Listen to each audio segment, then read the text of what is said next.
Today, online video is a go-to resource for most people around the globe for learning, sharing, entertainment, and ideas.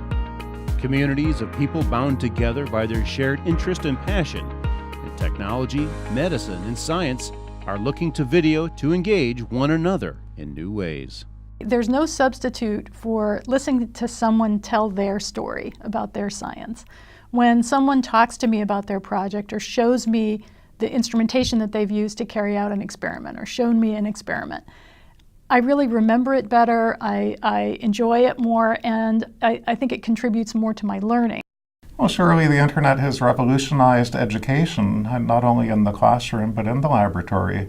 And being able to see someone work through a procedure in a step-by-step fashion, one accesses both the verbal communication as well as the nonverbal communication that's not evident in the written word in the journal. So the video is certainly not a replacement for, but an important complement to the written journal itself.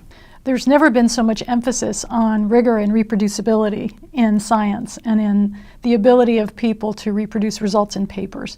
For most new types of experiments, there are not internet resources to show how an experiment is actually done, and people are relying on written information to try to carry out those experiments, replicate them, and build on them. So we think that this kind of resource will facilitate the idea that you should be able to pick up a paper and be able to get the same result or expand on that result the very first time, which is really as it should be. Today's technology makes it easier than ever before for the scientific community to share knowledge, to show their passion, and inspire the next generation of scientific advancement. The primary literature provides fewer and fewer opportunities for an author to provide the details on the methods of their experiments. A lot of it's relegated to online methods, and increasingly you don't see any method section in the main body of a paper. We would like to sort of fill that gap, because nothing could be more important than being able to replicate someone's experiment and also to build upon it and to develop new areas based on those methods. So we think that an important vision of MIE is to help find a forum for people to describe methods and new ideas that are related to the molecular biosciences and help people, sort of enable people to carry out those experiments.